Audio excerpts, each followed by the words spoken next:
আল্লাহু আকবার।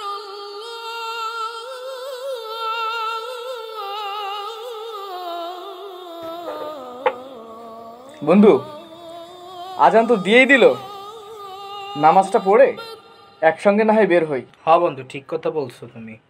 না বন্ধু, আমার এত সময় নেই, অফিসে অনেক কাজ পড়ে আছে।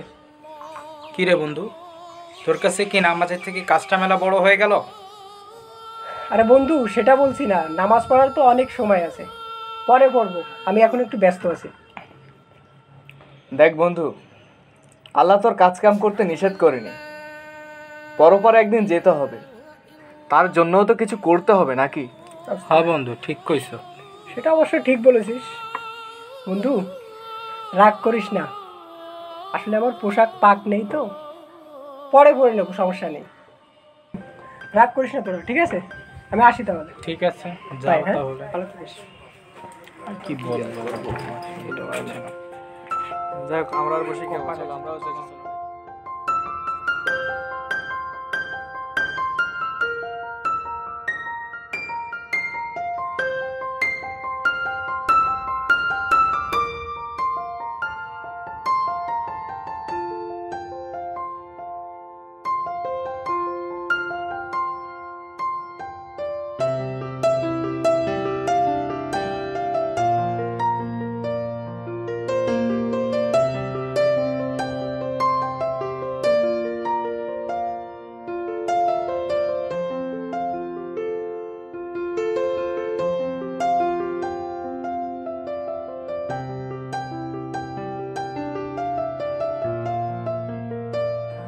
বন্ধু, কি অবস্থা তোর এখন?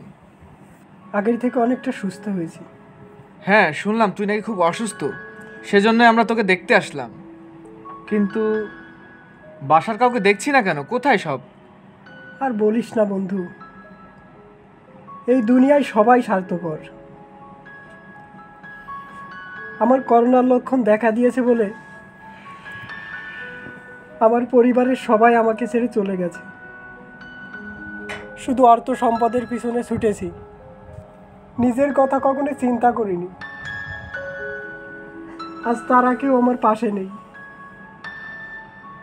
সবাই স্বার্থপরের মতো দূরে চলে গেছে। আসলে বন্ধু, তোরা ঠিক কথাই বলতিস, দুনিয়াতে কেউ কারো নয়, সবাইকে একদিন চলে যেতে হবে, সেখানেই তার আসল ঠিকানা। এটাই বাস্তবতা। আসলে কি জানিস বন্ধু, মানুষ যখন মারা যায় তখন সম্পদ খায় লোকে, আর দেহ খায় পোকে। এটাই সত্য, এটাই বাস্তব। বন্ধু, তুই তোর ভুলটা যে বুঝতে পেরেছিস, এই জন্য আল্লাহ তাআলার কাছে লাখো কোটি শুকরিয়া জানাই। আল্লাহ যেন তোকে মাফ করে দেন এবং দিনে সকল বুঝটুকু যেন আল্লাহ তাআলা তোকে দান করুন। আমিন। বন্ধু, ভালো থাক, আবার দেখা হবে। দোয়া করি দ্রুত সুস্থ হয়ে আবার আমরা একসঙ্গে কফি আড্ডা করব, কফি খাবো, বসবো নাকি? ইনশাআল্লাহ। আর সময় মতো নামাজটা পড়ে নিস, ঠিক আছে? মন খারাপ করিস না।